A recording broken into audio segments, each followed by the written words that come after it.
नाज़रीन की खिदमत में स्टॉकहोम स्वीडन से आरफ कसाना का सलाम पहुँचे। आज 25 फरवरी और इतवार का रोज़ है। गुज़रे हुए हफ़्ते का जायज़ा स्वीडन की डायरी की सूरत में आपकी खिदमत में पेश है। तमाम नाज़रीन का बहुत शुक्रिया कि वो इन व्लॉग को ना सिर्फ दिलचस्पी से देखते हैं बल्कि अपनी राय से भी नवाजते हैं।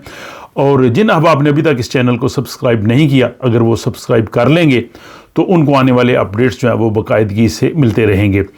गुज़श्ता हफ़्ते की अहम ख़बरों और रिपोर्ट्स की तरफ जाने से कबल जो चंद अहम व्लॉग जो पिछले हफ़्ते मैंने आप लोगों की मालूमात के लिए पेश किए हैं, उन इम्पॉर्टेंट व्लॉग्स हैं जो कि ज़ियाबितस यानी शुगर की बीमारी के लिए, डायबिटीज़ के लिए और ब्लड प्रेशर के लिए जो है वो उसमें तमाम तर बड़ी अच्छी मालूमात हैं।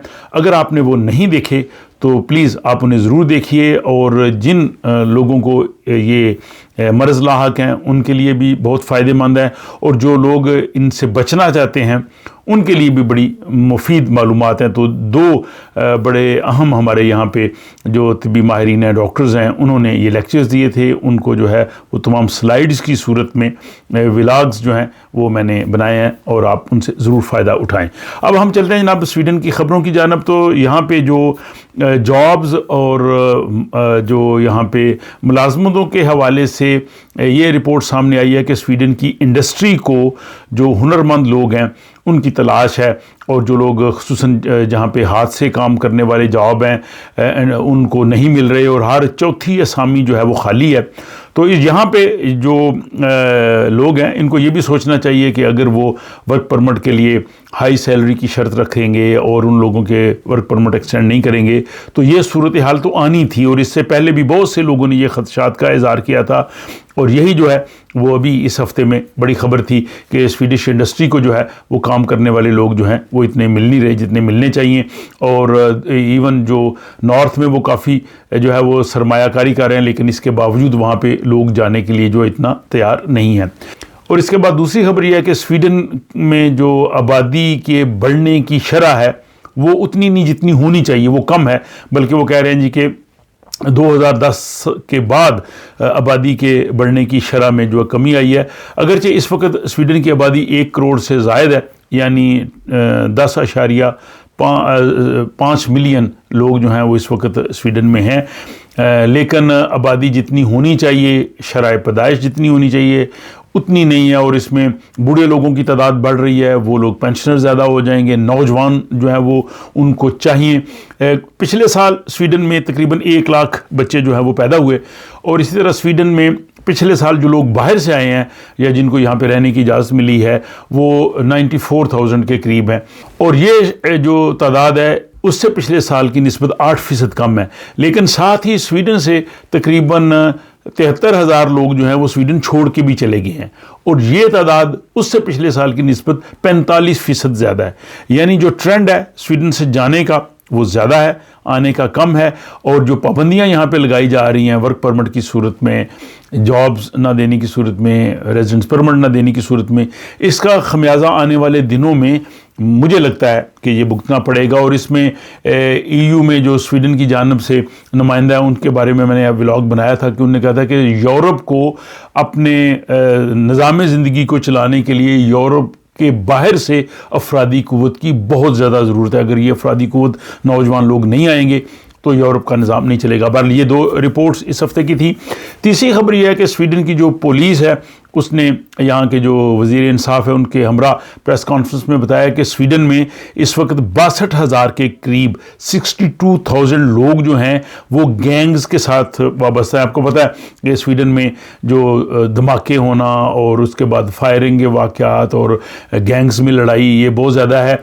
तो ये अब उन्होंने इसकी एक तादाद बताई है कि ये 62,000 है। इसमें वो लोग शामिल है जो किसी न किसी तरह से सहूलतकार हैं, जो उनकी मदद करते हैं, उनको जो है वो किसी न तरह से जो है वो सहूलतें फ़राहम करते हैं। और इसमें और अलमिया ये है कि 18 साल से जो कम उम्र के हैं वो 5,000 के करीब इन गैंग्स के साथ वाबस्ता हैं। तो ये एक बहुत बड़ा जो है वो अलमिया है इस सोसाइटी के लिए, और जिस पे हुकूमत कोशिश कर रही है काबू पाने के लिए। चौथी खबर यह है कि स्टॉकहोम रीजन ने यहाँ पे एक स्विया वैक्सीन एक इदारा है जिनके साथ उनका मुआहदा था, अब वो मुआहदा ख़त्म कर दिया है। लोग प्राइवेटली जाते थे स्विया वैक्सीन के पास वैक्सीन करवाने के लिए, और उसकी इजाज़त जो है वो स्टॉकहोम रीजन ने दी थी, अब वो नहीं देंगे। उसकी वजह कि वहाँ पे जो वैक्सीन उन्होंने स्टोर करनी थी उसको जिस टेम्परेचर पे रखना चाहिए था ठंड में, वो टेम्परेचर पूरा नहीं था, और बहुत सा उनका स्टाफ जो है वो ट्रेंड नहीं है उस काम के लिए, उनके पास सर्टिफिकेट नहीं है, लेकिन उन्होंने वहाँ पे लगाया हुआ है। तो इस वजह से स्टॉकहोम रीजन ने जो कंट्रोल करने के बाद स्विया वैक्सीनेशन जो है उसका मुआहदा जो है वो ख़त्म कर दिया है। पाँचवीं जनाब खबर यह है कि यहाँ के जो खुफिया पुलिस है उन्होंने ये कहा है कि स्वीडन की सलामती को ख़तरा है, और इसमें उन्होंने 3 मुल्कों का नाम लिया है। उन्होंने रूस का नाम लिया है, ईरान का नाम लिया है, और उसमें चाइना का नाम लिया है, और उसमें जो है वो साइबर अटैक्स हैं, इस हवाले से भी उन्होंने बात की है। तो उन्होंने बहरहाल ये खदशे का इजहार किया कि इन 3 मुल्कों से स्वीडन को किसी न किसी तरह से ख़तरा हो सकता है। छठी खबर यह है कि जो स्वीडन का एक शहर है येवले, वहाँ पे एक स्कूल में एक बच्चा था जिसको कुछ जिस्मानी मसाइल थे, और उसके साथ स्कूल में जो है वो इम्तियाजी सलूक किया गया, उसको जो है वो निशाना बनाया गया मुख्तलिफ तरीक़ों से। उसके बाद अथॉरिटीज़ ने उस पर जो है वो एक्शन लिया, और स्कूल के जो 9 मुलाजमीन हैं उनमें असातिज़ा या बाकी लोग भी जो शामिल होंगे उनकी मुलाजमतें जो है वो ख़त्म कर दी गई हैं कि उन्होंने ये इम्तियाजी सलूक क्यों किया। तो ये एक अच्छी खबर है कि इस पर कम से कम जो है वो कंट्रोल है।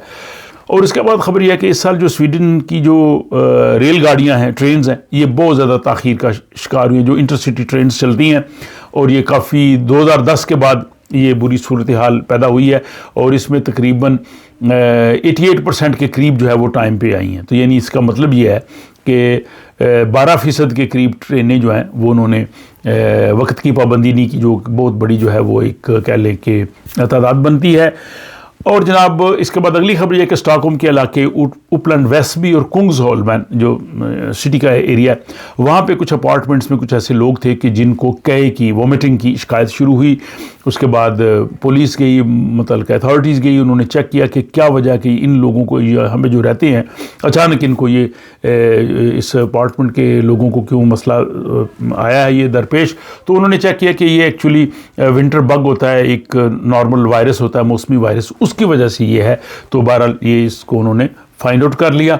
और जनाब इसके बाद आखिरी खबर ये है कि स्वीडन का जो स्टेट बैंक है रिक्सबैंक, उसके जो साबिक एक सरबराह हैं, उन्होंने ये कहा है कि स्वीडन को अब यूरो में शामिल हो जाना चाहिए। उन्होंने कहा जी कि अगर आप यूरोपीय यूनियन का हिस्सा हैं लेकिन आप यूरो का हिस्सा नहीं हैं, तो इसका मतलब है कि आप आधे यूनियन में हैं, और जिस तरह के मुआशी मसाइल हैं स्वीडन के, अगर यूरो में हो तो ये मसाइल जो है वो हल हो सकते हैं। स्वीडन में 2003 में रेफरेंडम हुआ था जिसमें ये पूछा गया था कि स्वीडन को यूरो में जाना चाहिए या नहीं जाना चाहिए, क्योंकि ये पार्लियामेंट में डिसाइड नहीं किया था, क्योंकि उस वक्त जो सियासी जमातें थीं उनमें भी डिवीजन पैदा हो गई थी, हर सियासी जमात के 2 ग्रुप बन गए थे। तो इसलिए फिर उन्होंने रेफरेंडम करवाया। रेफरेंडम में 56%, 56% लोग जो थे उन्होंने कहा था कि हमने यूरो में नहीं जाना। तो उनके ना की वजह से स्वीडिश कोरोना जो है वही रहा।